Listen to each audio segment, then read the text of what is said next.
Hi, I'm Anne. I'm a woman in my 40s, a married mom of 2, looking to not be obese anymore. If talks about weight and related issues triggers you, please X out of this channel. I'm not a health professional, a nutritionist, or a fitness professional. I'm sharing my experiences and journey. As far as I can recall, I've been a bigger person, not the skin and bones looking kid, but one with a wider skeleton and some meat, chunkier thighs.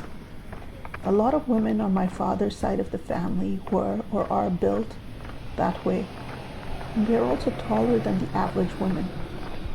I recall at most parties, get-togethers, church events, family function, or visiting family and friends' homes, uncles and aunties would comment on my weight or my size. By today's standard, I was a standard-sized kid, not skinny but not large, just wider and wrapped in a little more flesh than some athletic kids. I've never been comfortable with people commenting on my weight. Perfect strangers, cousins, anybody find it life-affirming for themselves to comment on my weight. Oh, you lost weight? You gained weight?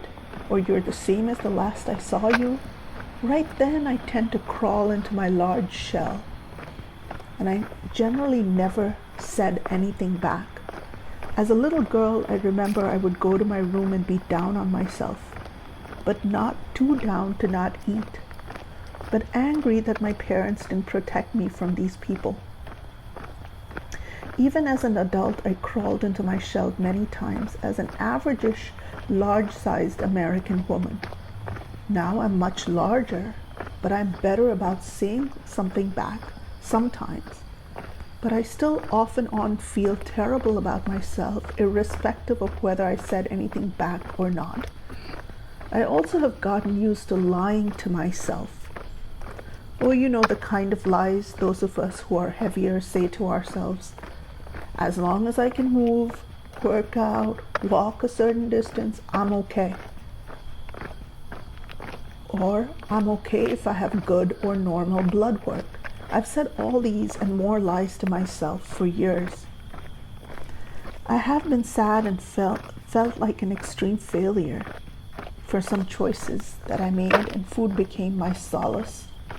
I had some people try to micromanage my food intake when I was in a healthy BMI, but still looked big to them, and that messed with my mind and compounded the feeling of being a failure. That set me on a course of obesity, and I haven't been able to escape it for almost 2 decades. I have tried the vegan diet, which lasted about 2 weeks. I've tried the raw food diet and was growing my own microgreens and eating raw foods. Again, that lasted maybe 3 weeks or a little longer. Then the big one that I tried 3 or so times after watching the Netflix show Fat, Sick, and Nearly Dead, juicing. I had success with that in that within a month, I looked like I deflated. But like you would expect, it lasted once for about a month, another time for about 2 months, and the third try about a week because I was throwing up the green stuff that I was drinking because it was just nasty. Then keto, a good one, but I lost a lot of hair, so I quit that. Then the last one, carnivore for 80 days, and I lost 7 or 8 pounds. We had some family friends come over and focus in on my diet. Oh, that is not bad for you. Oh, a little of that is okay. I detest bigly. It irritates me when people focus in on what I'm eating. If you've experienced this, you will know. That day I caved and ate some batter-coated chicken wings and fell off the carnivore wagon. So, being that I have been obese for almost 2 decades, I haven't tried dieting too many times in that time period, but I've failed anything that I have tried.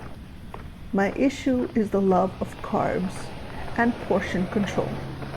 Now I eat significantly less carbs than I used to, but because of my age and slower metabolism, I'm holding on to my weight. I'm also a serial exerciser. I start something, stay with it for 6 months maybe, and then stop. Exercise makes me tone up a little, which is barely evident. I'm not athletically built, so I don't firm up fast and don't lose any significant amount of weight. The winning combo, as we know by now, is diet, diet, diet, and then exercise. Here I am, starting again. I'm exercising again. I'm trying to make better choices about my diet, but importantly, move more frequently and consistently. For the purposes of record keeping, my start date to improve my fitness and weight is September 26th, 2023. The goal is to be consistent. I'm tracking my workouts on my Apple Watch Series 3, an older model but works well for my needs. I've shared some of my workout stats, time, calories, miles, and heart rate here. I've been doing Orange Theory since March, 1 class a week, and since a few months, upped it to 2 days per week. That's about all I can handle of that. I'm adding to that walking, and in October, indoor biking. Also, you will see a summary of my workouts. For example, in September, I did 19 workouts for a total of 19 hours and 41 minutes. Compare that to what I did in February of this year, which was 5 workouts for a total of 3 hours. Or what I did in March, 12 workouts for a total of 14 hours and 18 minutes. So without a doubt, I'm building up my workout time and endurance.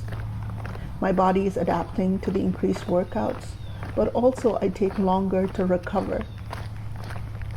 Orange Theory gives me that feeling of being coached through a workout, and being in a group is a motivator to perform.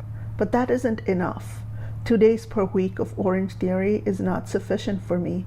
I want to walk 2 to 3 times per week, and indoor cycle about 2 times per week, and gradually also add some weight training. This takes commitment and not relying on how I feel.